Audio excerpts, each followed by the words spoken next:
Hey folks, Andy here in the house. Great to have you today. Helping you build a career you love. Happy Thursday live office hours. Get in, say hi. Let me know where you're watching from. Always love to know that. Want to give a big shout out to my boot campers and my leaders and everybody else who's in the Mile Walk Academy that's here today. Let me hear you. Let me see you.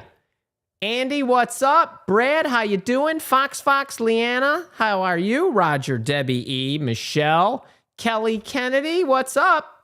Morning from Glenview. Weren't you in Florida? Maybe that's Glenview, Florida. Deb, Kay, Susan, Lucy, Sabita, Tessa, and everybody else. Great to have you. Got a ton to cover today. We're going to talk about job interviewing and how to make that good impression with your interview answers. So buckle up, get your pens and your journals ready. Let's dive in. It is really, really hard to tell good immediately. But great and terrible, I can tell that within seconds. And your interviews are a lot like that. Your interviewers are sizing you up very, very quickly. Life is like that. Every Tuesday morning, I put out a new YouTube video on my channel. It goes out in the morning.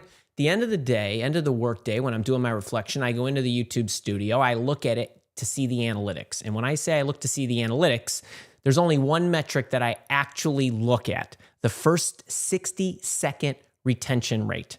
I don't even bother to look at the retention rate for the rest of the video because I know it's good. What I don't know is if anybody else out there thought it was good enough to stick around to see the lesson and to learn. That book behind me, that ZEBRA code right there, that's 36 years of professional wisdom. You give that book cover 1 second. You know what I'm saying? Movie trailers, a balmy 2 minutes. So the question for you is, what makes you think when an interview is scheduled for an hour that the interviewer is giving you all of those 60 minutes to actually form an opinion about you? They probably did that in the first couple of minutes. So you got to strike early, you got to strike often. And the way you walk in the room, I mean, do you raise the damn temperature? The way you shake their hands, the way you show up on the screen, the first words out of your mouth, are they powerful or are they meek? And we want you to score early. And the best way to score early is what? To think about them. What is it that they want? You know what they want. They want more customers. They want more revenue. They want lower costs. They want no risk.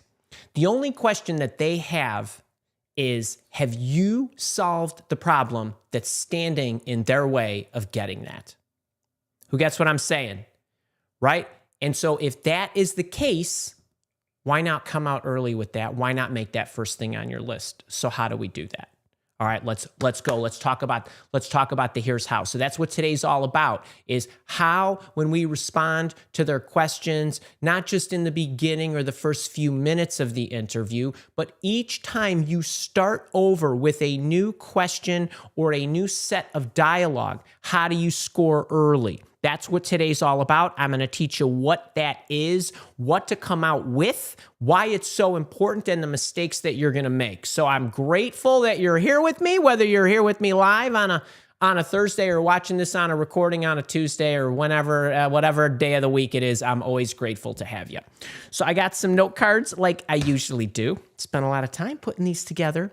So let's talk about just job interviewing and interview responses in general. First thing is, I want you to know that I have a formula. I know that there are a lot of different formulas out there. I like mine the best, as you would imagine. And I call mine the CAR technique. It's C-A-A-R. I'm going to tell you ever so briefly what that is, but we're not going to spend this session talking about all the components of that. We're going to talk about the C, the context, the first part, because if you can get the first part right, where you immediately grab them, you capture their attention, it will be easier for them to follow along, but it will also really give them, they'll make a number of inferences about you that I want them to make. It's going to go to the benefit of the doubt for you. So first thing is, I just want you to know where you can find more information. So my CAR technique stands for, it's C-A-A-R. There's the context, and we're going to talk about that at length today. Then what you're going to do is the first A is the first part of what I call the approach. I call it my approach 1, where you're actually going to tell them the steps you took just the steps. You're going to just run through the steps. The second thing you're going to do, the second part of the approach, is you're going to bring them back through the steps and you're going to put a little meat on the bones, only germane details, but you're going to fill in a little color around what activities that you performed within each of the steps. And there's science behind why you want to give them the steps first and then why you want to go back and fill in the steps with some of the activities. We're not going to go into any of that today. And then the R is the second part. In the beginning with the context, which I'm going to explain to you, we're going to prime the result. We're actually going to come out early with the result, and I'm going to explain to you why we want to do that. But the last thing that you want to do is you want to remind them of what you achieved, but you also want to crescendo with all of the additional benefits that you have created as a result of whatever it is that you're sharing with them, the project that you worked on. Now, I have a video on my YouTube channel that I always refer people to. It's one of my favorite ones where I talk about the CAR technique, and that's the job interview formula guaranteed to get you hired. If you're here with me live, Kara will drop that in the chat for you so you can go and watch that later. I go through the formula, I go through a case study, I really try to bring it to life. But in the interest of time and in the interest of getting you the ROI that I want to get you, and we're talking about literally the step in the process that most people screw up. And I think you're gonna see why that's the case. And I'm gonna try to bring to life with some examples and analogies of what they do, why they do it, and how you can fix it. Okay, so the CAR technique, we're going to talk about the C. Who's charged? Who's already loving this talk, right? We're only 6 minutes in. All right, I'm loving it. Well, anyway, and I know Starla and Rocket, who are resting cozily behind me with while they're under the blanket. They don't think I'm very exciting. Anyway, I hope you do. All right, the context itself. What is the context? Now, some of you might know the STAR technique, where there's an S, and that stands for situation. Other people might have their version of a CAR technique. They might call it a challenge or something. I call mine the context because I think there's more items that I want you to encapsulate in the beginning part of the story. Now, I want to go back to my opener, my couple of minute opener, where I was trying to help you understand why opening up with the problem is so important. Because sales, psychologically, we're all consumers. I know you are. So when you buy something, generally, not always, but generally, people buy transformation. They don't buy features. So in your terms as a job seeker, I want you to remember that employers buy their transformation. They don't buy your skills. They buy the application of your skills and experiences in their environment, but what they're ultimately buying is what you're going to do in their environment to improve their lives. And every single great seller in the world always knows how to, what we call in the business, sell to the gap. You have a problem, I have solved that problem. You have a goal, I have helped others achieve that goal. So the result is I helped them achieve the goal. I helped them raise their revenue by so much. Same thing on your resume. We always want you to come out first with the result. The result goes first in the resume bullet. Here's what happened as a result of me doing what I did, and here's what I did to make that happen. That's the sequence. The same holds true when you're in an interview and you're responding to a story. Now, here's what I want to break this down for you and give you all the components. The first principle in the context is you start with the actual problem.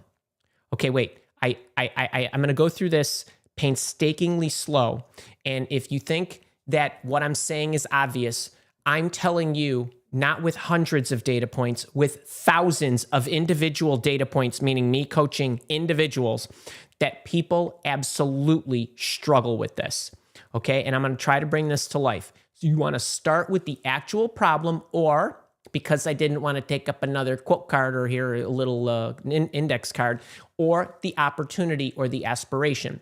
As an example, you might be losing money. That's a problem. You might want to expand your revenue, and while your company is doing fine, maybe there's a market in Europe that you have not tapped yet.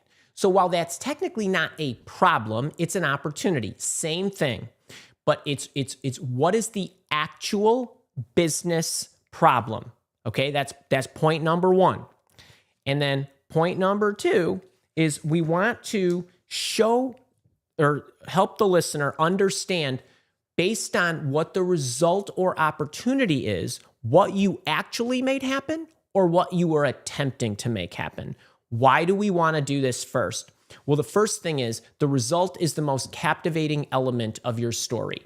And I want you to think about everything that you want out of your life. Do you want a bigger bank account? Well, wouldn't you rather I start the story with, I help somebody gain $1 million, right? Not, hang on, let me tell you how you can build wealth. And there's the first step, and you need to invest in this. And then you need to wait 100 years and so on. No, it's, I helped this person drop 50 pounds, right? Do you want this flat stomach? Do you want this flat tummy or flat abs, I should say, or whatever it is? You want your abs to look like this, right? You want to come out early with the result. Now, you don't necessarily need to say, I achieved 58 million in revenue. You could say, I looked at this and I knew if we could penetrate that market, there was probably going to be somewhere between 50 and 60 million dollars in revenue in the first year that we could capture. Okay, and to be that specific, that's going to capture their attention. And the other thing about these two things, is when you give them out the results early and you help them understand the business problem, I assure you that when you state an actual business problem, that is what's going to register with them related to their transformation. That's ultimately where we want to go. But there are a lot of things that people don't understand about how to articulate the actual business opportunity or business problem. So let's get you situated with that, and then let me show you what you have a tendency to do, again, based on all the people that I coach. So the other thing is the business problems or the opportunities are found in what I call the Great Eight, not in the activity that you're trying to fix. So let me give you an example of what I mean by this. Or actually, you know what? Let me give you the Great Eight first, and then I'll give you an example. All right, so the Great Eight, it's my testimony that every organization, no matter who they are or what they do, no matter what their product or service is, no matter where they are geographically or where they are on their evolutionary landscape, these are the 8 most important goals that they want to achieve. Everything that any one of you does falls in at least one or more of these categories. You either generate revenue, so you make money. Maybe you're a seller and you're at the tip of the sword. But maybe you help create documentation that the seller goes out and uses to sell, right? That could be generating money. All right.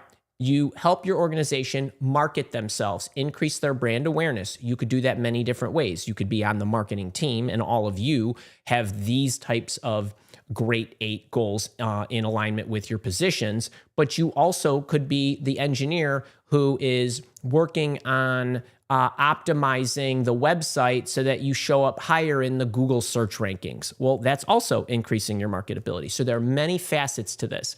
There's customer attraction, customer happiness, right? Keeping the customer happy, making the customer happy. Maybe you're a customer service rep. Maybe you're an account developer who works an account. Who knows?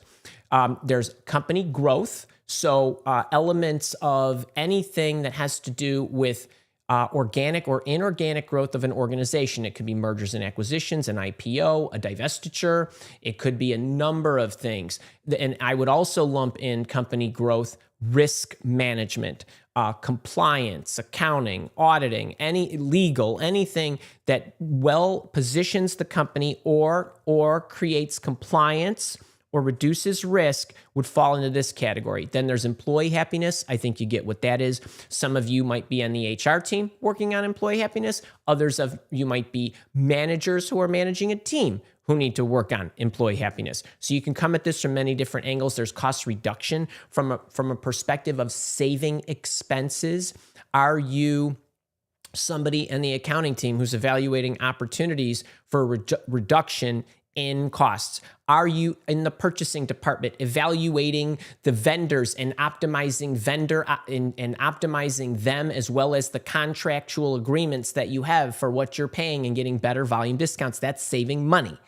And then there's process efficiency. Are you tuning things? Are you the accountant that streamlined the closing process from 10 days to 5 days? Are you the internal Six Sigma person who's streamlining processes? You get the idea. Now, I have a video on this if you want more on this, but I wanted to make sure that you understood what I was talking about when I said that the story starts with the Great Eight.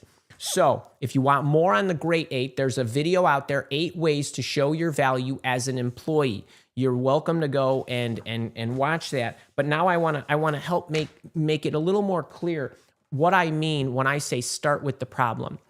So now you got to remember this. When you are in an interview, your job is not to answer their questions. Okay? It's not. I don't know who told you that, but that's not the case. You are in an interview. You are talking to somebody, and it's your job as the job candidate to provide them information that they need to know to make a good decision about hiring you. The information that allows them and enables them to do that best is information that helps them understand how you're going to operate in their environment. Your history, I'm not interested in your nostalgia. I'm interested in my evolution, okay? So when you think about the projects you've done and all the scenes from your life, you are assembling stories to paint a picture for the interviewer so the interviewer understands how you will operate in their environment and how their life will change as a result of you being there. You will use scenes from your life to do that. But the scenes that you use from your life need to be chosen carefully because not all scenes help me get the data I need. Who understands what I mean? What most people want to do is they want to what I call report their history. I don't care exactly how it happened.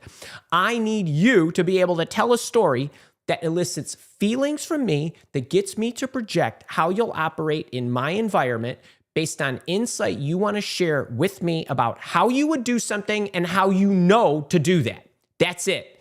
And not all data and not all your history and not all elements of your 5-year project matter. So what you need to do is you need to be thinking about where am I in any story that I want to tell, and how do I want to package that story? You are the center of the universe. Everything happens around you. Everything is told from your viewpoint. Write that down. Everything is told from my viewpoint. You do not have to have worked on every single element of the problem, of the project, of everything that's done in order for you to tell a story about what happened. Who gets what I'm saying? I need this to register because what most of you do is you start your stories where you start, and that's not when the story starts. The story never starts when you start. I don't care if it's day 1 on the job for you. You were hired because of a problem that started way the hell over there. You get what I'm saying? This is a big freaking deal because when you start your story, the reason you start your story in the wrong place is because you start your story in your first activity, and that's not when the story started. I need this to sink in. Okay, so mistake alert, big mistake, and then let's kind of work this with an example. You pick part of the solution or an activity instead of starting with the problem or opportunity.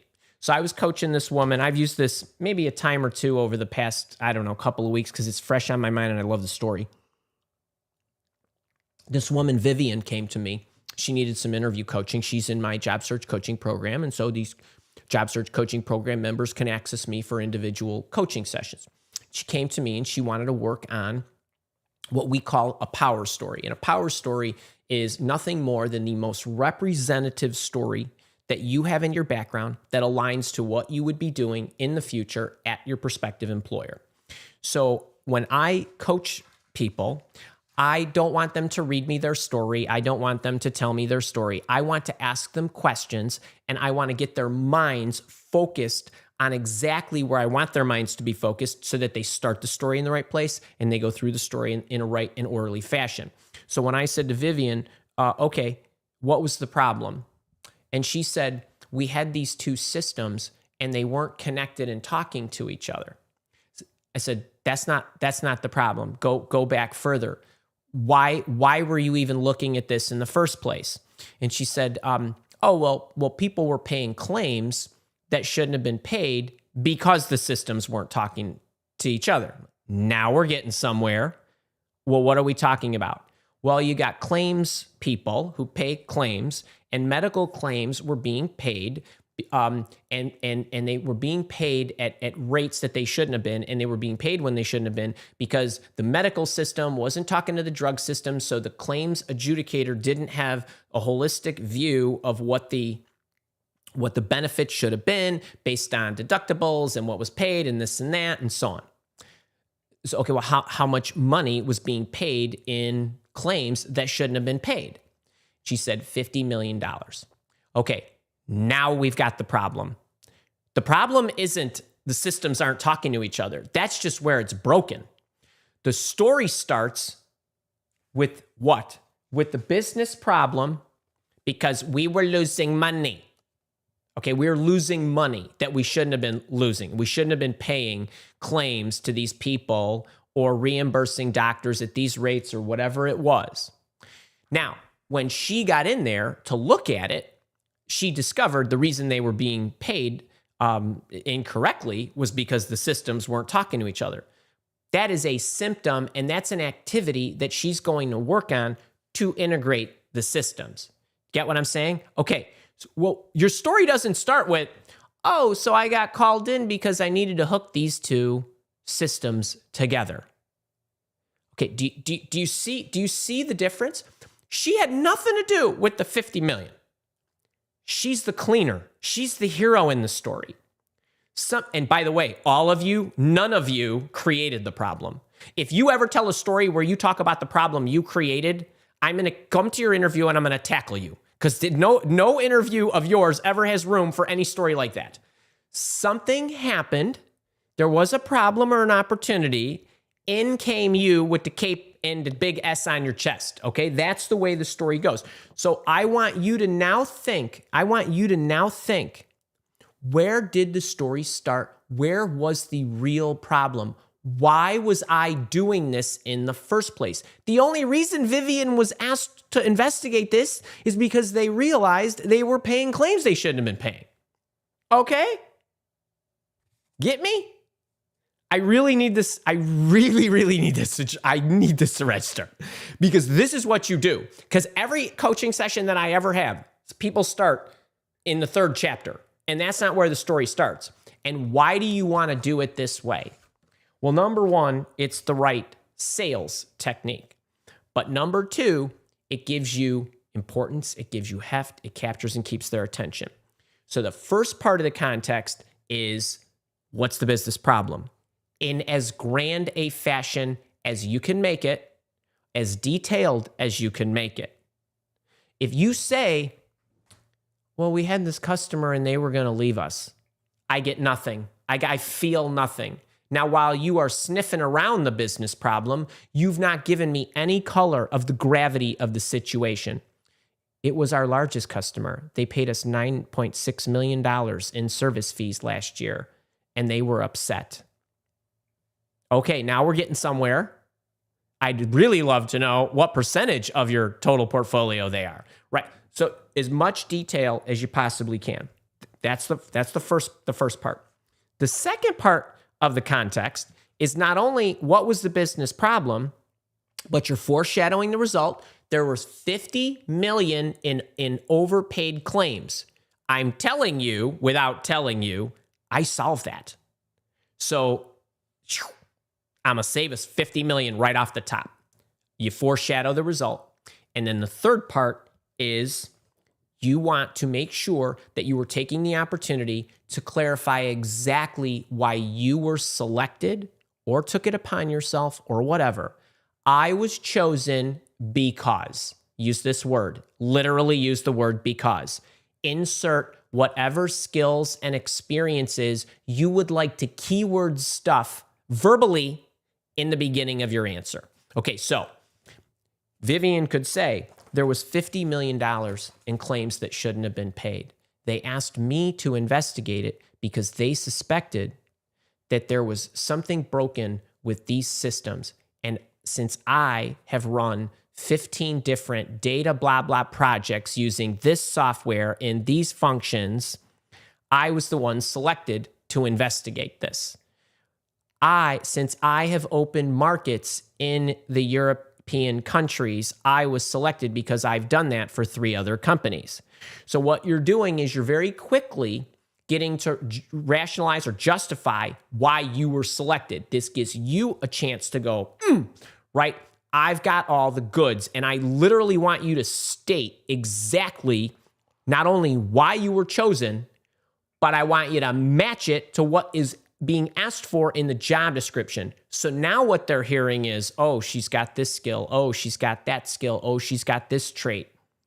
And now they're all, remember, they're thinking 4 times faster than you can talk. So I got a lot of room to imagine how awesome you are if you're giving me the right clues.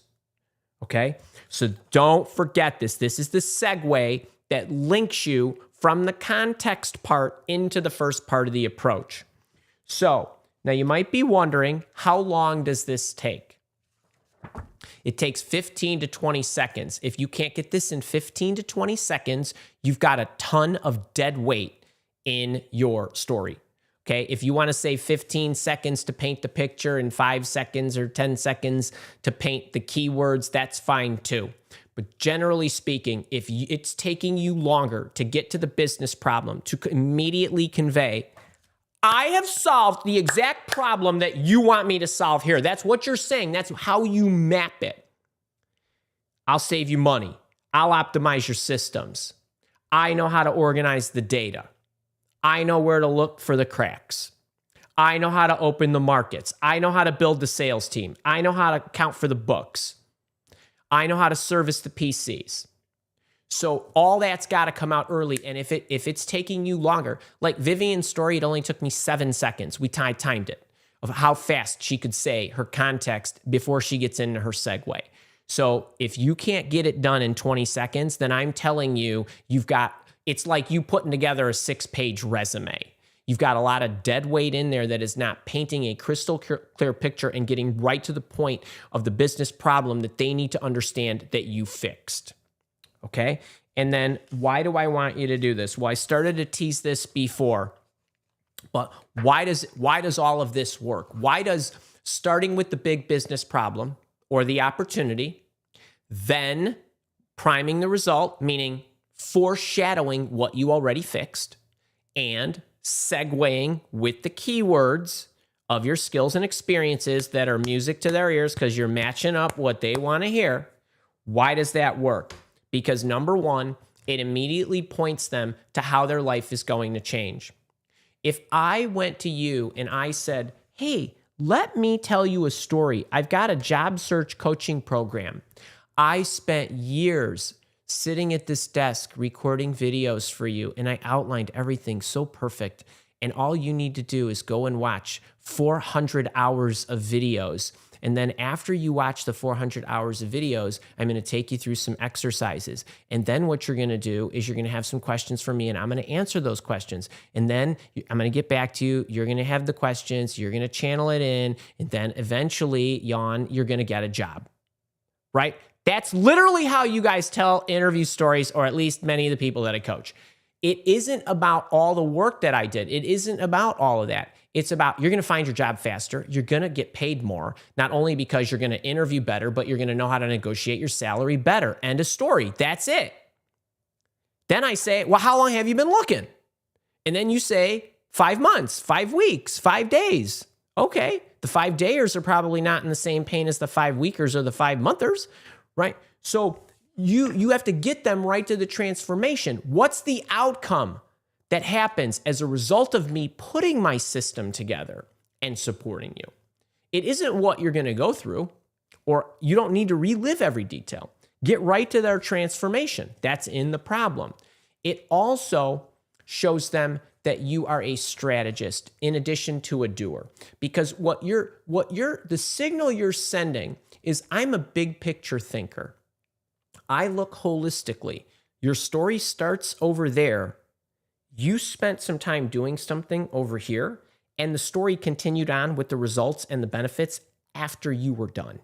Okay, so your story started before you and it ends after you. Every single interview response that you ever say for the rest of your life starts before you and ends after you. There are no exceptions. There are literally no exceptions to that rule. So when you are a strategic thinker and you could see the whole picture, when you're articulating your story in high level terms, I'm not talking fluffy words. I'm talking it's a high level problem that I understand. And I was able to get it down, get in there, get inside the patient, fix it all up, sew her up, and kick her out and let her go live a good life. That's basically what you want to be able to convey. And starting in that spot sets you up for that. And as a matter of fact, the rest of the CAR technique, which I'm not going to go into, also positions you for being a strategic thinker and helping them understand that you have a big picture view of the world and you understand all the steps, even if you didn't work on all the steps. And then the other thing that it does, and this is really attention capturing, and I like to use these terms, but it gives you heft, it gives you cachet, it gives you importance.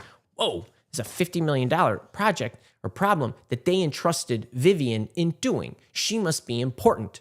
She must be trustworthy. She must be responsible. The 4 times faster thing, this is what's going through my head when she says $50 million versus what's not going through my head when she said, well, we had these 2 systems and they weren't hooked together. I needed to put an integration in. I don't care what the solution is. You're solving a big problem.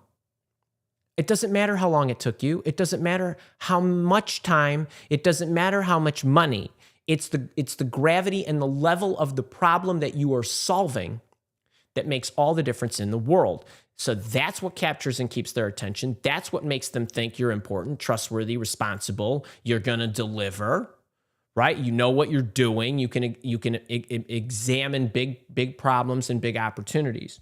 So this is a big deal. All right, now to wrap this up, I want to give you the action items. I want you to come up with a power story. If you don't know what a power story is, come on my channel and look for power stories.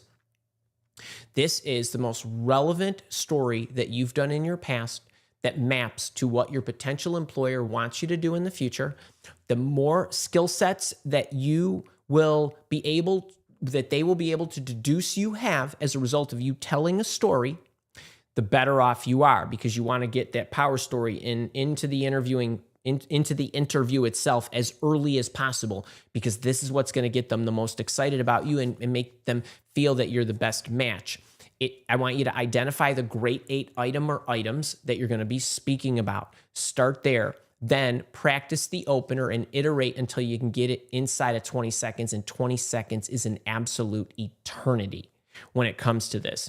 So the first multiple parts of the CAR technique should only take you 20 to 30 seconds to say, even the A part. So you should be halfway done with your response with the first 2 letters, should be halfway done inside of a minute.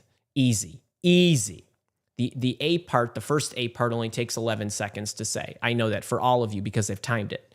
So I'm telling you, this is the way to go. All right, so just to recap, as a reminder, first principle, you start with the actual business problem, not your activity. You are always coming out with the result early. Anybody who tells you to hold the result to the end should be taken out and flogged. They should lose their career coaching license. And anybody who came up with the STAR technique, I wish I literally could time warp myself back and erase that from the face of the earth. It is the absolute worst way to tell a story. You never hold the result to the end. You always want the result out first. You're in a sales call. Results come out first and fast, and you got to repeat them. Okay, it's always a grade 8 problem. If you start and you don't tell me what the grade 8 is, I'm going to stop your story and I'm going to make you start over every single time. What's the business problem, or what was the business opportunity? Don't tell me what you fixed. That's not the problem. That's what you fixed to eradicate the problem. You can check out the grade 8. There's videos out there on the CAR. There's videos out, right? Job interview formula guaranteed to get you hired. There's 8 ways to show your value as an employee. So check those. And the only other thing that I want to remind you of, 15 to 20 seconds. All right. I hope you enjoyed that. If you're here with me live, we're going to the Q&A. If you're watching this on the recording, I'll see you next week. Any which way, if you enjoyed this, please click the like button. Share this with people. People need help. Interviewing is hard, as you could probably tell from the last half hour. And please make sure you subscribed. It would mean the world to me because it hurts me when you don't get my new stuff every Tuesday or come to my live shows on Thursday. All right, let's go to the Q&A. I do have one announcement, maybe an announcement or two. Let's see. What do we got here? Kara, any immediate questions on that before I kind of go into the announcements? Let's see. I'm just looking at any of these.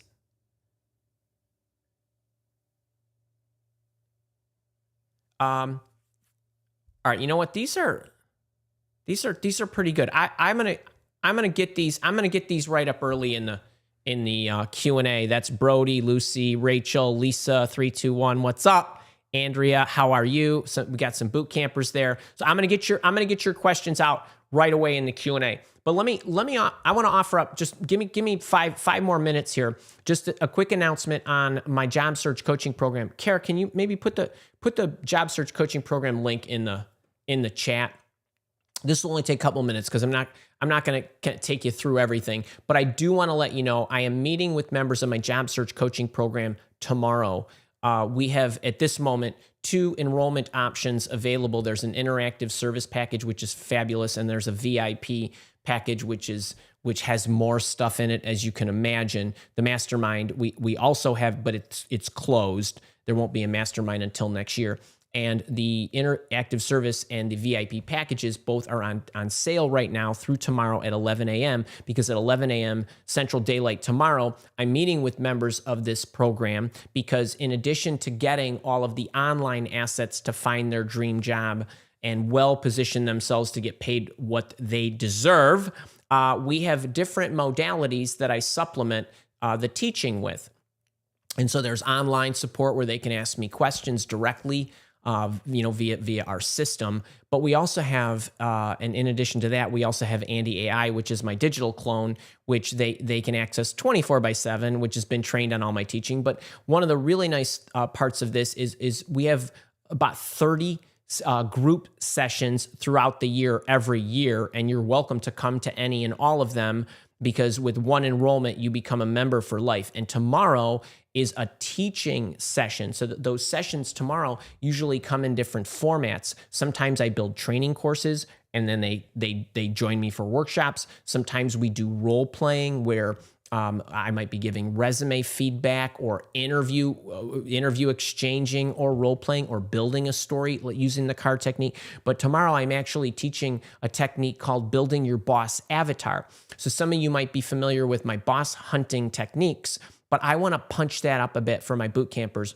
And they not only get a boss hunting Bible, which teaches them the boss hunting technique and how to go about it and organize your organizations and your targets and your messaging and also the interactions. How do you keep the interactions going? But now I'm adding to their repertoire of building a boss avatar where I get them really thinking about their boss, thinking about the problems, thinking about the goals and opportunities, thinking about what the problems are, how they've solved them, and really getting in the mind of their targets. So I've got and actually the boot campers, you're going to be getting a booklet on this later today.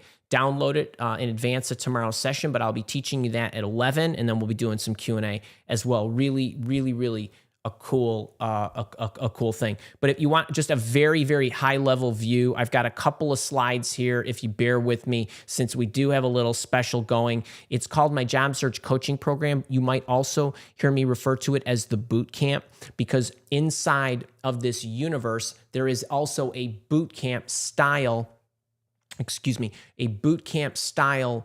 training program that compresses the learning of a job search blueprint all into five modules that are basically done boot camp style where you're drinking from the fire hose, but it's all in there. So just so you understand, it's all of the assets are recorded already for you. You can go at your own pace. So wherever you are in your job search journey, this program will meet you where you are.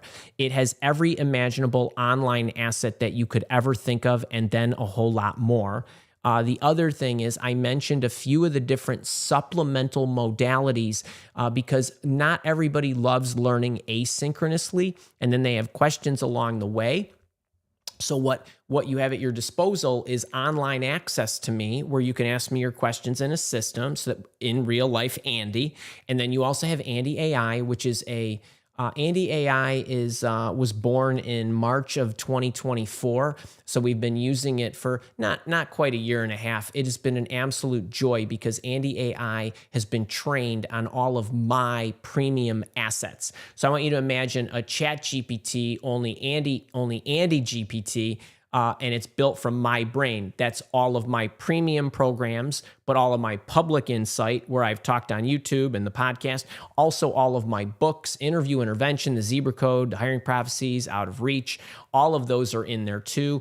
All of the booklets, everything that I've created has been funneled into Andy AI. So when you talk to Andy AI, he thinks like I think and gives you counsel, for the most part, like I would. And then we have the group coaching sessions. Like I mentioned, one of them is tomorrow. But the one nice thing about all of this is you get all of those, 1 and 2, you get all of that for life. So it's one enrollment. There's no ongoing subscriptions. There is a phenomenal community that is very supportive. Job searching is really lonely. I don't want you to go it alone. People know what you're going through. They can be empathetic. They're supportive. They're going through the same issues you're going through. And a lot of them have been very, very successful and can not just encourage you, but also give you insight into what they experienced and what worked for them. And then the other thing is there's tons of other assets that are included that I'm not really going to go into deep.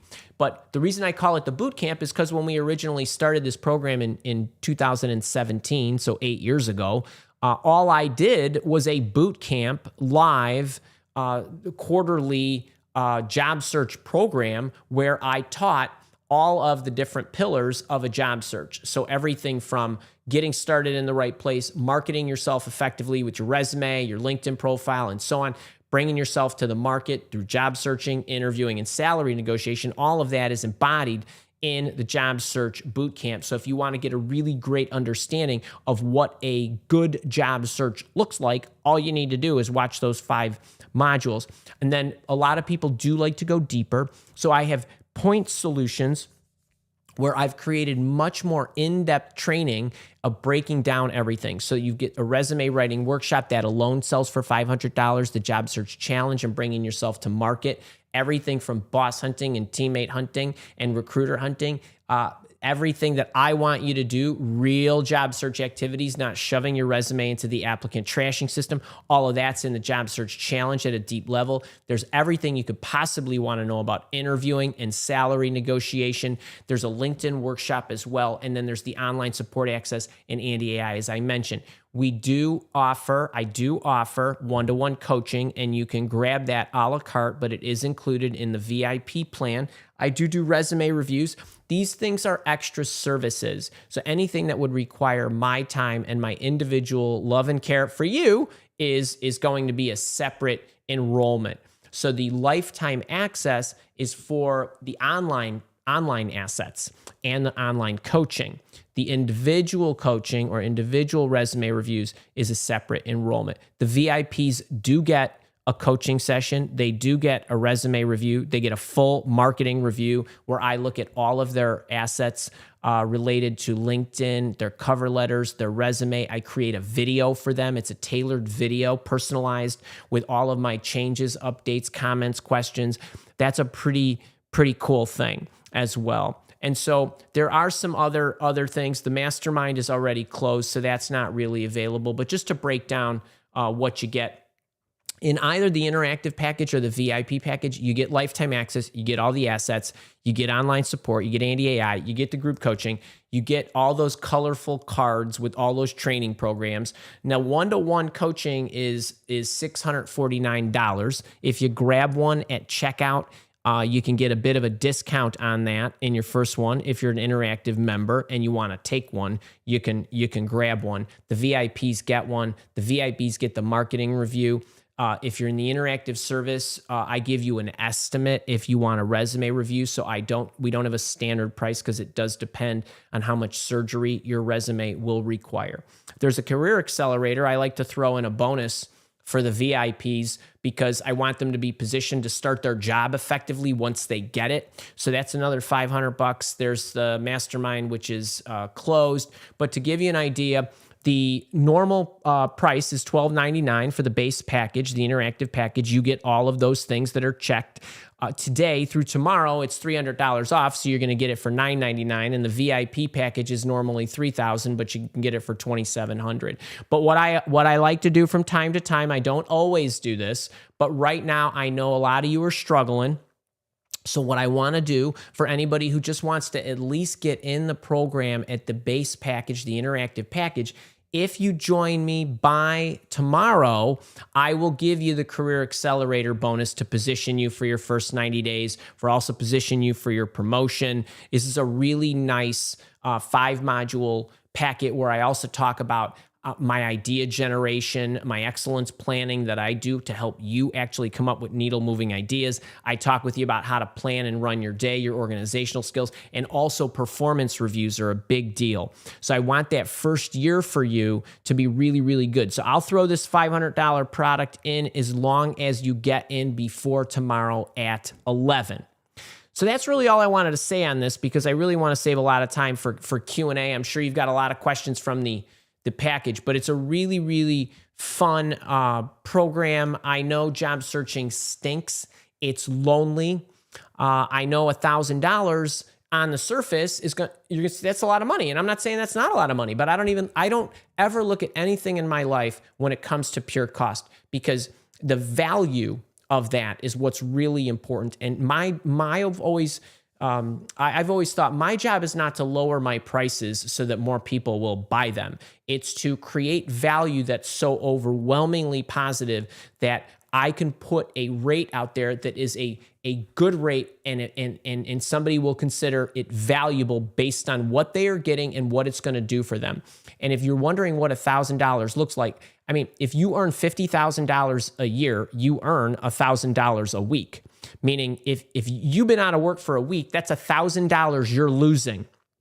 And I always think about the person that is wondering, well, I've been out of work for 5 months. Okay, that's 20 weeks. That's $20,000. So is it not worth investing in yourself? This is a career insurance policy. You and I together are most certainly going to find your job faster than you on your own. There's so many things that I can expedite. And now we're only talking about somebody who earns $50,000 a year. What if you earn $100 or $200? You earn $1,000 before Monday lunchtime in 4 hours. So if you are out of work or you're in a job that you absolutely hate and you want to get out of it, that's going to be even harder to job search in those cases. So I just want you to think about what can this mean to you in terms of strengthening your ability to interview more effectively, negotiate more effectively. Most of you will be able to negotiate for more than $1,000 if that was the only thing you looked at. So that's how I look at it. And yes, I understand that when you're fighting to put food on the table, that's expensive. And that's why I give away so much stuff for free. But if you want me to help you at the deepest level, this is the program for you. We do have a trade-up program. If you've bought anything else from us that is job search training related, not books, but training courses, email us at support and Kara will give you a credit because we don't like to double charge you. So we're always willing to try to figure out the creative ways to get you the most value. So if you ever have any questions, support@milewalk.com. All right. Let's see. What else? Let's dive into these questions.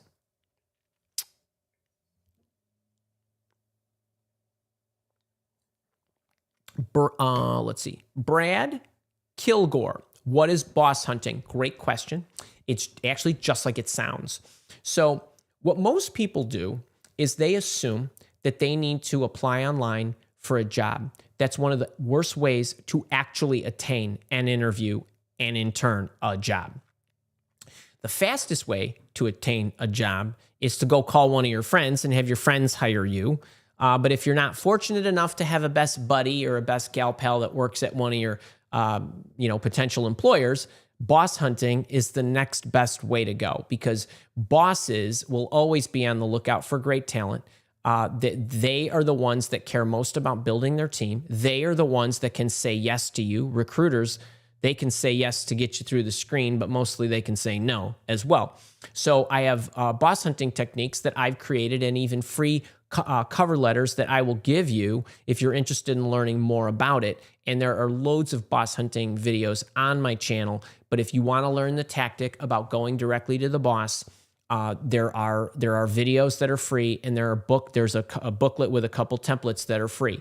So in the public domain, I give 2 free boss hunting templates. In the private domain, meaning the paid domain in the job search coaching program, I give a whole booklet that we call a boss hunting Bible, where everything is instructed for you. I cover all the areas: how to target, who to target, what subject line to use, what the mediums should be. Then what are all the responses you're going to get? There's 9 responses that a boss can give you when you send them a message. What do you say when they come back to you? What do you say back to them? So I take you through it at a deeper level. So if that's something that you're interested in, that's inside the paid program.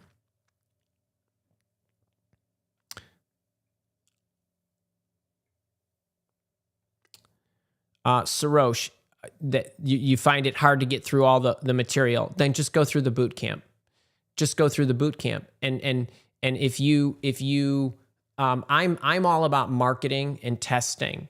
So go through the boot camp, run your search, and then troubleshoot. And if you need more insight in how to go after a boss or a recruiter or a teammate, then you go inside the Job Search Challenge and you watch what you need. So that's how I would pare it down. That's why the Job Search Coaching Program universe is designed the way it is. I understand that there's a lot of material. So that's why I've compressed the most critical information into a boot camp. So that's 7.5 hours. If you don't have 7.5 hours to watch videos to understand what a job search looks like, then you don't want to put in the time to actually run an effective search. That's the way I think. You don't have to watch 30 hours of interview training, but it's there if you need to cherry pick the different aspects. So that's how I would look at that. But I know you're committed because you're in the program. Roger, that was a critical 20 seconds lesson packed into a tight half hour of superb stuff. Definitely helpful in shaping the tone and approach to my interview. You're a great job search companion, Andy. Roger, I totally appreciate that. And you know what's going to happen? This is what's going to happen. And I know you guys aren't going to say this because you're here with me. But this thing will be on the YouTube channel, and then I will have a ton of comments that said, "Oh my God, it took you 30 minutes to teach us how to say something in 20 seconds." To which my answer is going to be, well, Usain Bolt, he ran, the 100-meter dash in 9.58 seconds or whatever it was. Do you think he only trained 9.58 seconds? No, he trained 24 hours a day, running, eating, sleeping, thinking, working out his hip mobility and everything for how many years to run 10 seconds? The book cover, same kind of thing. How do you agonize over that? And so distilling things down takes time, and you need to understand what to pull out. And the problem is most people pull out the wrong stuff, and they put in stuff that isn't powerful. So I appreciate that, Roger. I really do. El Shifrar, you just joined the program. Oh, great to have you. Great to have you. Chichikov, I know you're a boot camp man. You're so awesome, and I know I read some of your wonderful comments. Maybe it was last week or the week before, or maybe both. This is the best program of its kind. All of Andy's offerings provide incredible value. Thank you so much. I do appreciate that. I love my program, and it's one thing for me to say how helpful it is, but when other people say it, it does mean the world to me, and it does go a very, very, very long way. When others that are here see those kind of testimonials from you. So I truly appreciate it. And I rewatch all of my shows multiple times because I critique myself from different vantage points, and I look for different things that I do or didn't do well, or what I said or how I said it or sequencing or energy or empathy or all that other stuff. And I read those comments multiple times. So I love it. Brody, hello, was fired for the first time ever. How do I address it in interviews? I don't want you to lie, but still need to answer why I'm leaving my current employer.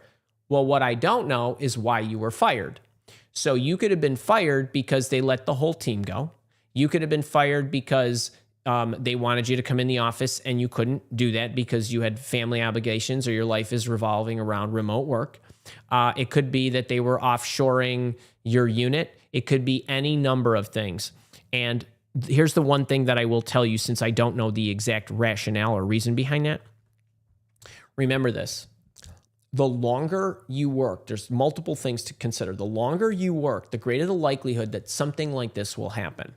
And when you say, I was fired for the first time ever, I don't know how many years you've been working, but let's just say, sake of argument, you've been working 25. Okay, so it's not too many, it's not too few.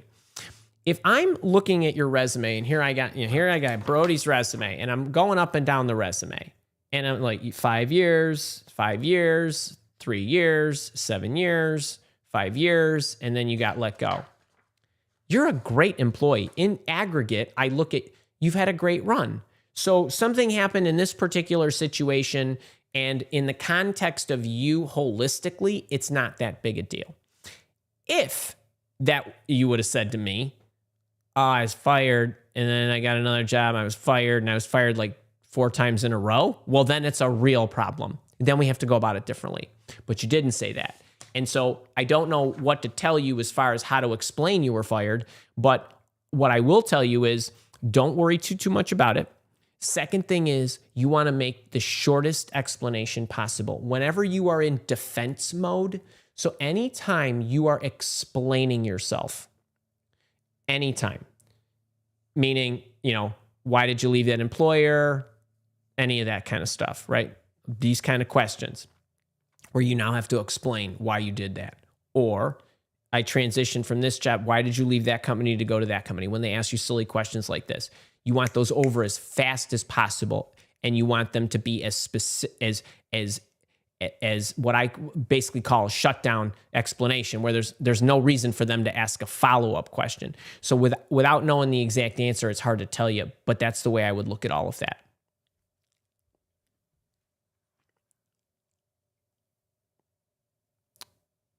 Lucy, let's see. How do I know what problems they have? It's not really apparent from the JD. I am in L&D and instructional design. Okay, wait, so a couple things. So number one, your statement on the surface is true, but you're in L&D. What are you doing? Every L&D person I know, and I can tell you this, and I don't do this every day of my life. Every learning and development person is, what are their goals? Here, Lucy, you make an inventory. Here's the goals. I'm in learning and development. I create curriculums. I mean, I'm not sure what part, but let's just kind of go holistically. You create curriculums and you create platforms, meaning you create the subject and the curriculum and the syllabus. You create the platform, the delivery mechanism, online, self-training, facilitated, teacher, teach the teacher, the whole gamut, right? In-house, out-of-house, remote, in-person. You create all this. Your goals are these. I'm telling you what they are. There's no mystery. You want to train your employees so that the goal is not to train them. That is not a goal. That's your activity. Remember, the story starts? Okay. Your goal in life is to create an employee who can do their job faster, better, reach more this way, reach more that way, whichever it may be, onboard them faster, assimilate them faster to what? Increase revenue or save money, save learning curve. Those are your goals. How you do that, your activity, is creating the curriculum and all that good stuff. Now, what are the problems that are associated with learning and development? We don't know what to teach. We haven't captured the data to engineer a platform, curriculum that's effective. We have a huge turnover of people leaving, so the continuity is not there. We don't have enough budget to create an online remote learning, self-paced, blah, blah. Just list them all out. You don't need to know which ones they have. You need to know these are the possible problems. And every single one of you can do this. You can do it from the top of your head. I just ripped those off the top of my head, and I'm not an L&D person. Okay, so I could do that for an accountant, an engineer, a salesperson, a marketer, a CEO, a CXO of any kind. It doesn't make any difference. I could rip off all the goals and generally what the problems are going to be. If I can do it, you can do it. And then the second thing is you have AI at your disposal. Go in. I've given you, Lucy, the instruction to literally to say, I'm a this. Can you tell me what the goals are? Can you tell me what the problems are? I do these things. What are the top 10 problems? And Andy AI will spit it all out for you. Or ChatGPT or Perplexity or Claude. And so now what's happening, so wait, but I love the question, because what's happening is this is the homework. This is you thinking through. This is the boss avatar. That part of it that you're going to be creating goals, problems. You don't know the problems. You're going to make inferences. Okay, you're going to validate those once you get in, and then you're going to tell them how you fix those problems. But the best candidate walks in and says, I'm Lucy, badass L&D person. I've set up every imaginable kind of L&D platform that you can imagine. What do you want to happen? It says here, you want me to set this thing up, blah, blah, blah. Well, generally speaking, when you're setting up an environment like that, you have 1 of 5 problems. Boom, boom, boom, boom, boom. Which ones do you have? Because what that does is it says, I've seen it all. I've handled every one of them. We have 1 and 4. Great. 1 and 4, this is what you do. That's what you want. You are totally controlling the interview. And so you're telling them, I already have that. I've already seen that. Every single one of you that's job searching right now, I don't care where you live. I don't care what your job is. I can tell you what the challenges are in your environment and that we've solved them because we've seen it. There's no job searching challenge that you will have that I have not solved with somebody somewhere on this planet. It's just not possible.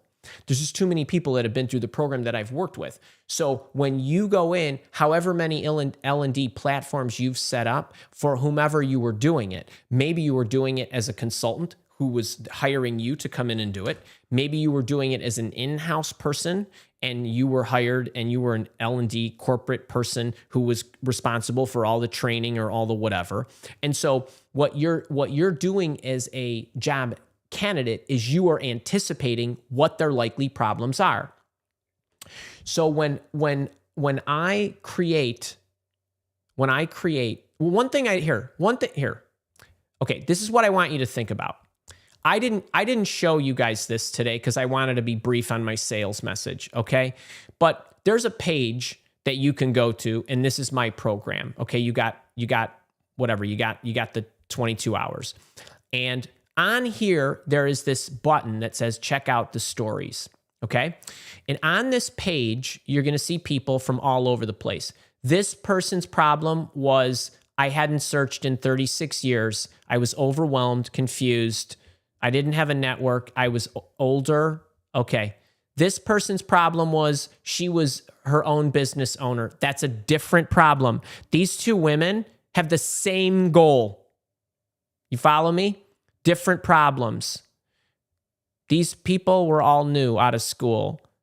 This guy was confused. She got fired first time. She got stuck in a country and didn't know anything about the country, didn't know what she was worth, was moving like halfway around the planet, wasn't confident, right? This guy had 3 different routes he could have taken. Those are all the page goes on and on and on. So I know all of you want a better job, or maybe you want a new career. That's your goal. Maybe you want to get paid more. Maybe you want to get a new job and get paid more. And then there's all these problems. Well, I don't know what your problems are, but I know what the problems can be. And so when you go into an interview, you walk in locked, loaded, and ready for any imaginable problem they can have. And you should be telling them, you want to implement this new system. Well, these are all the problems you're going to run into, even if you don't know that. And I've solved all those because over here I did that. So that's a great question. And then you're having dialogue. Lucy, go get him. All right. Let's see.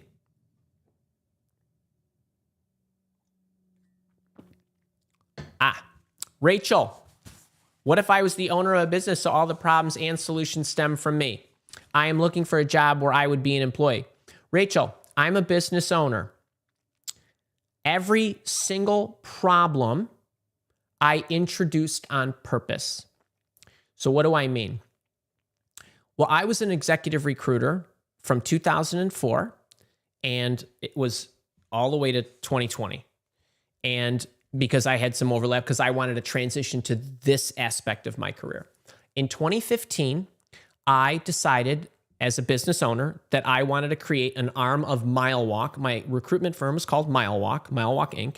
And the Mile Walk Academy is the academy, which is the training and coaching services for individuals. Mile Walk Inc. was supported businesses.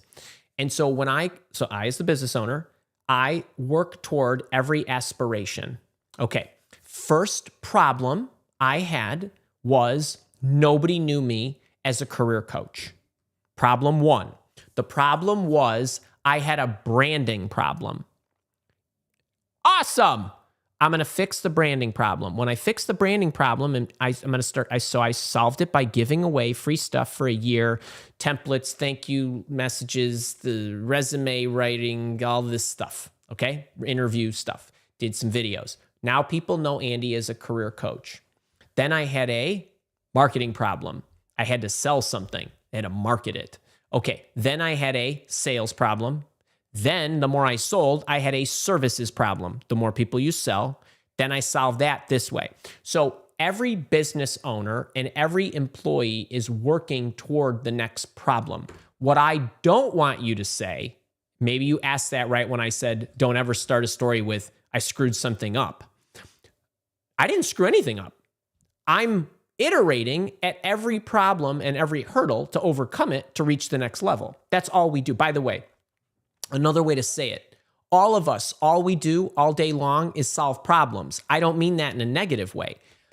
What I was saying in the package is, I don't want you to open up with, I screwed this up.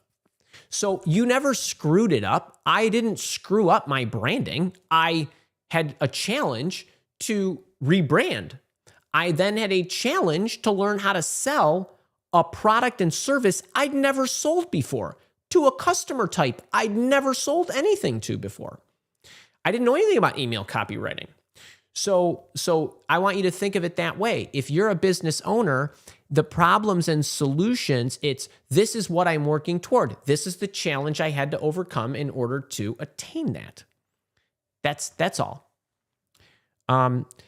Okay, and by the way, Rachel, I want you to not only look at, I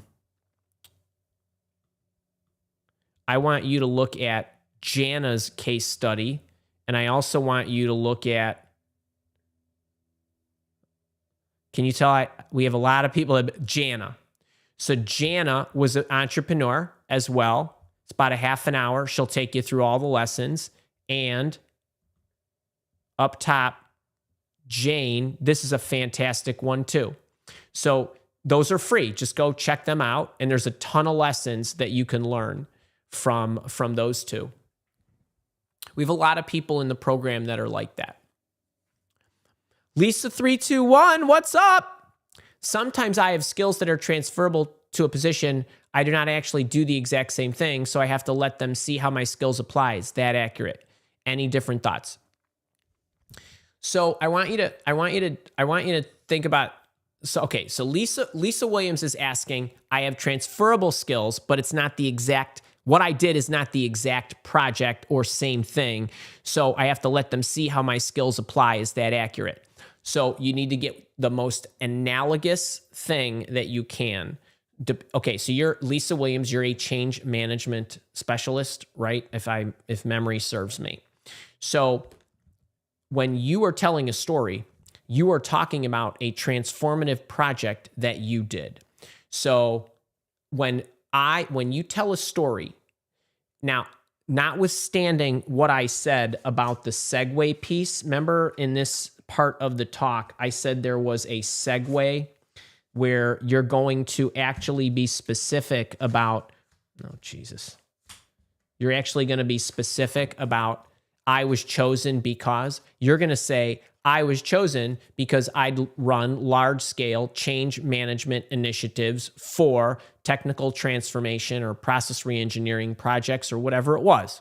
Okay, so you're going to insert that. When you get to telling the story, whenever you tell a story, the way that the interviewer is basically translating what you're saying is, with the words you're saying, they're thinking, oh, if she was able to do this, she must have this skill. And let me give you an example.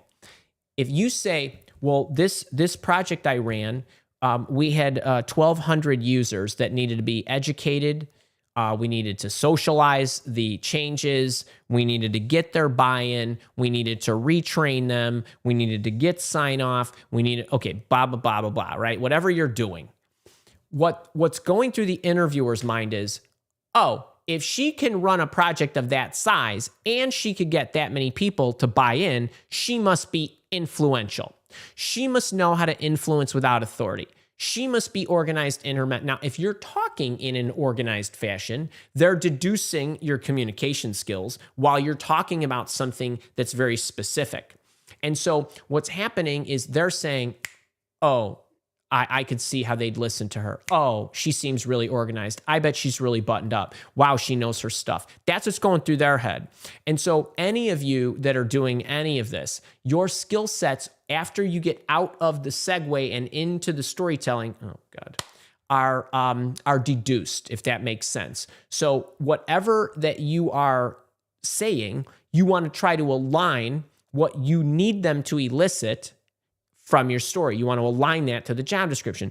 Does the job description call for somebody who's very organized? Does the job description call for somebody that can work cross-functionally with the project management leaders, the stakeholders, the committees, the whatever, right? Is this somebody who can work with outside vendors to manage extra resources that we need? And I'm just looking at all of that, and I'm pointing that out as I'm telling the story. So your power story does not need to be an exact match. An exact match is the nirvana, but what you're doing is, what is the story that is most representative of the kinds of things they'll need me to do in their environment and shows them that I have the right skill stack that they're looking for? So that's a great question. Andrea, what happens? Oh God, you know what? We have had a lot of construction done in my house. You wouldn't believe what that room looked like yesterday and the day before, or last week, or the week before. And like the contractors, I keep telling, close the doors, flies, the bugs. I knew this is going to happen. All right. So Andrea, what if the interviewer starts with, walk me through your resume? How do I bring him or her to a power story? You're walking through the resume. You're not going into a power story. Walk me through your resume starts with your introduction. You know what I'm talking about because I've given you the formula. And then you're gonna zip through the stories. You can start with your intro. Then you can go from the beginning of time, or you can go backwards, either which way they want. And then you're going to spend a little more time in the areas where you're going to talk about your power story. When you're going to use language like, and one thing that might be particularly interesting to you is this project I did here, where I did this, that, and the other thing, which looks almost exactly like what it is you need me to do. Just say that and then keep going. And then they'll start getting into power story early. So tell me about yourself. Walk me through your resume. Hello, any of those things. You're gonna do that. And then your power story will likely be the first thing that comes out of your mouth. And one of the things I didn't get into the story or into the package today was, it doesn't matter what question I get asked. Remember when I said it's not your job to answer their questions? It's not. It's your job to tell them the information they need to know. When you all ask me a question about job searching, I have to look at the question you're asking. I have to imagine why you're asking it. I have to imagine what you've tried and the problems you've encountered. And then I have to give you the information that I think you need. And then I have to give you information that I think you need in multiple scenarios in order to be fully covered. Okay. When you're in an interview and they ask you a question, it's Andrea or anybody else, can you tell me about your greatest success? Power story. Can you tell me about a time you had to influence somebody? Power story. Biggest challenge? Power story. Anything they ask you, you're going to tell them what you want to tell them. And then you're going to route them into your story.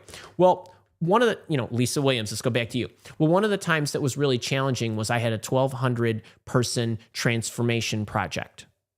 Boom, start there. Okay, so I had to influence all these people. It could be anything. Well, what was the biggest challenge you ever had? Well, I had this 1,200 person transformation project, or we were integrating 17 systems, and there were 1,200 people. I'm like, any way, tell me about a time you disagreed with somebody. We disagreed about this solution, this transformative thing that I did with. Everything can be taken back to where you want to go, which is why I never, ever, ever rehearse backwards. I do not look at and go, what questions am I going to get asked? And then what are my answers going to be? It's going to be, who are they? What do they need to know? What story do I tell them in order to show them that? Ask me anything you want. I'm going to tell you this story. This is really important. This is why a lot of you freak out and spend way too much time prepping, and you prep the wrong way, and you're trying to memorize stories that are irrelevant to what they really need to understand. So you need to be on offense, not defense, not defensively prepping. And when I have a coaching session and somebody comes to me and they say, well, Andy, I'm really worried about how I'm going to answer this, and this. And I say, okay, well, let's look at your power story. Here's how you answer all those things. And here's where you fall them in, route them in, or branch off your power story to answer them. And then this way you're covered whether they ask you those questions first or second. It makes no difference. You can route them, or if you've told your power story already, even better, then you branch off this way. So this is architecting how you want the interview to go. And what a lot of you do is you go in on the back of your heels thinking, uh-oh, I'm praying I don't get asked this. I'm like, bring it. Whatever you got. That's how I want you thinking. Bring it in the chat. Come on. Be on offense. Be so prepared with your power stories that you know how to weave them. So like in going back to Lisa's case, if she had to talk about the complexity of the change management process because that's what they were hiring her for, great. She could tell them the story. And then if they say, well, how did you lead them? Or what's your leadership style? Well, that project I just told you about, we had this issue. How do you handle challenge? How do you overcome problems? Well, anytime I'm faced with a problem, here's my standard formula. And in that story I just told you, this was the problem, and here's how I handled it. So you are totally controlling everything. It makes no difference what they ask you, unless they're doing something totally stupid like who's your favorite superhero, or what's your favorite color, or what board games did you play as a kid. So I want you on offense. A lot of you are on defense. I have videos on the YouTube channel about the best way to prepare for an interview. And I talk about this in great detail and how you get yourself positioned to the right spot. Okay, so Lisa and Andrea, those are great questions.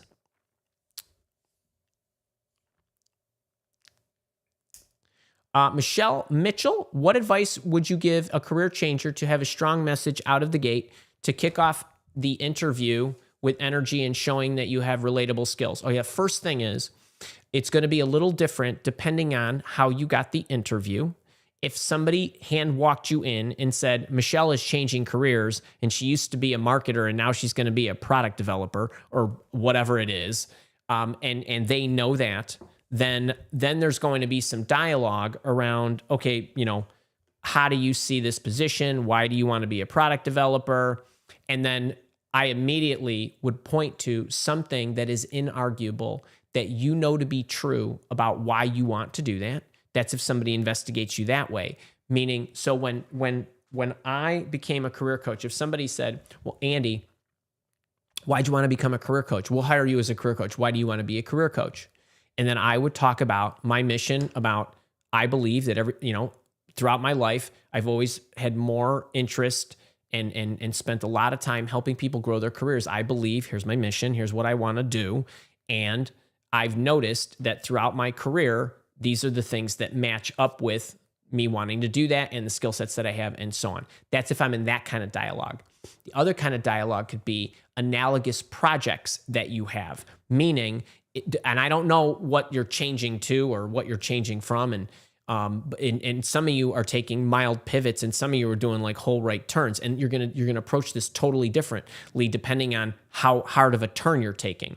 So if you have project, so if I'm hiring a sales engineer to become a full-on seller, then I want to understand that sales engineer's understanding of selling, the mechanics, what the steps are, and how what they've done aligns, and how they've mapped what they've done in their process as an engineer to an actual sales process. So I'm always looking for the mapping, because if I'm there talking with you about the career change, I already know you don't have exactly what I need. So now I'm looking for analogous stories that show me you have the skills.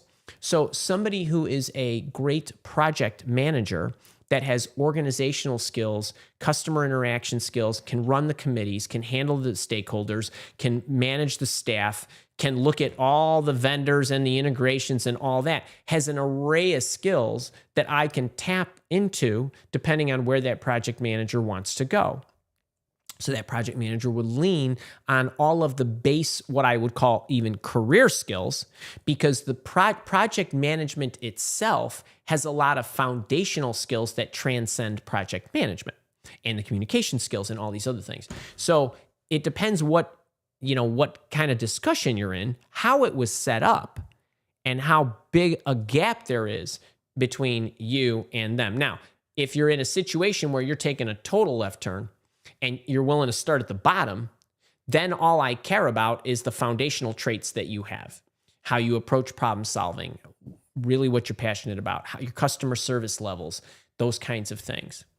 So it's difficult. It's difficult to give you the exact answer.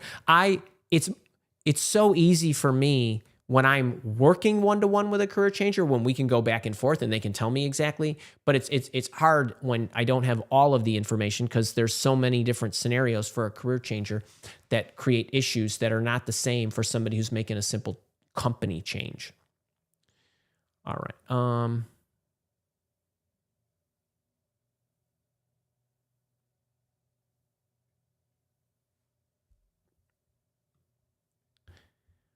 Somebody's saying that very little of this is applicable in tech, where skills inserts determine your worth.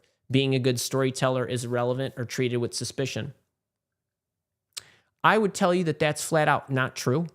And I'm telling you that as somebody who coaches thousands of tech people and have over the last 10 years, not to mention recruited for tech people for the last 20-something years.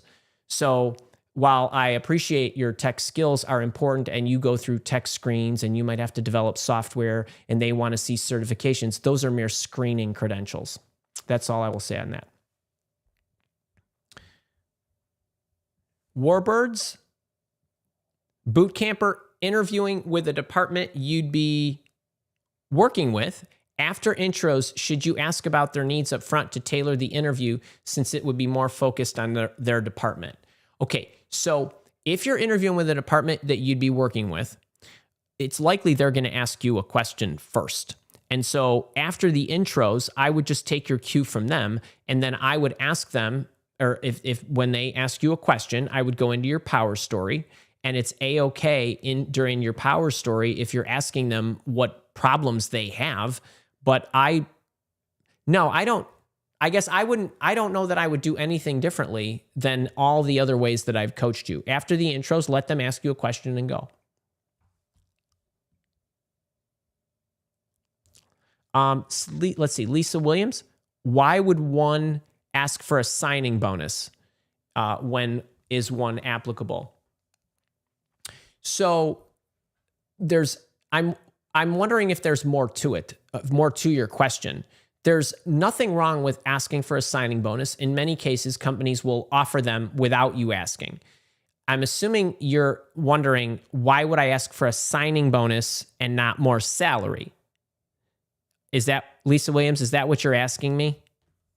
So that I don't go in 7 different directions? Can you just tell me that? I know we're on a delay. Tell me that and then I'll answer you.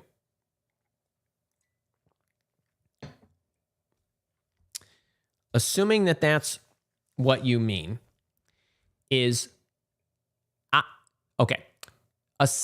When you negotiate, you're going to negotiate and ask for nothing more. Yes, that can work too. Okay. So when you're negotiating, let's just say they offer you $100,000. That's it. And you're trying to get more. And Lisa Williams, you go to the Andy School of salary arguing. And so you know how to put your salary grid together. You know how to walk them through. You know how to prove your value. Then you get to a road. It is not mentioned in the JD. So I wondered, you should always, okay. So when you, okay, there's multiple questions here. When you're negotiating your compensation, negotiating everything, you are going to counteroffer in aggregate. You never counteroffer in specificity. You counter in aggregate, because if you counter in specificity, you're backing them into a corner and you're not giving them many options to satiate the spirit of what you're asking for. And if you don't know what I'm talking about, go check my salary negotiation videos. So there's different components. So you don't negotiate and say, well, if you don't, there's a $100K base and there's a $20K bonus, and there's no sign-on bonus, and there's $10,000 in restricted stock units, and so on. When you counteroffer, you counter in aggregate and in total. 120,000, 130,000, you're countering to 150. Now you're looking for 20K more. Now, you might have your preference that you'd like it in base, and everybody would, because that would also translate into another 5K or 4K in the bonus, depending on how much bonus there is. And that's better. So I would say, is there a way, because I want more money, but I don't know if they can raise the base, and I don't know if they can restructure the bonus, and I don't know if they are able to offer me a signing bonus. So the first point is, can you meet me up here? And then you want to be flexible. However you do that, I'm open to, because I'm not sure where you actually have flexibility. Okay, so now let's say they come back and they say, well, with salary, it's hard. We can't go any higher. But would you accept a signing bonus for $20,000? Now, that's better than not. If they say, do you have a preference? And you would say, my preference would be 20,000 on the base, because then I obviously would benefit in the bonus, but I realize you might not have that at your disposal. The other thing is, a signing bonus, usually, not always, comes out of a different budget than the salary money. Okay, so lots of times companies will segregate signing bonus dollars into recruitment or HR. Sometimes they roll it into the P&L of the division or the unit that you're in. It depends. And they might be able to give you a signing bonus, not change your salary, and keep your salary more in alignment with your teammates. There's many different reasons. There's nothing that is preventing you from giving them that option.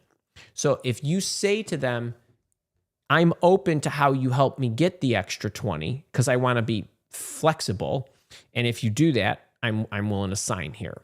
And so these are personal preferences, and every situation is different. Sometimes they might just say, as a hard no, I can't go any higher on the salary or the bonus, but they might be able to go there. Other times it might be, it's easier for us to give you 10 here, 5 there, and then 5 over here. So I think you asked me this question before, and so I'm sure I was consistent. It's an option. It might not be your first line of request. So, but that's a good one. All right, I actually have to get going at 12:30, but I hope you enjoyed this. I'm going to see my boot campers tomorrow. Kara is going to send you your boss hunting avatar booklets, And I wrote it up all for you. And then in the back of it, so kind of like a one-pager so you can keep things organized. Any of you that are interested in jumping in the program, please do so by 11 tomorrow. We'll give you the Career Accelerator. If you have any questions about the program or you're a member of the Mile Walk Academy, you're wondering if you have credits, support@milewalk.com. Kara will take care of you. Otherwise, next week is, I have a new video out on Tuesday, which I think is what's Tuesday? 15, 18, 19, the 19th.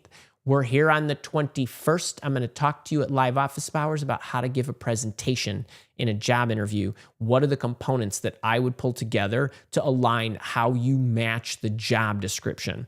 So if they say to you, we'd love a presentation on how you match the job description, next Thursday is for you. And next Friday, I'm with my leadership coaching program, and we're doing a business case. It's really a good one.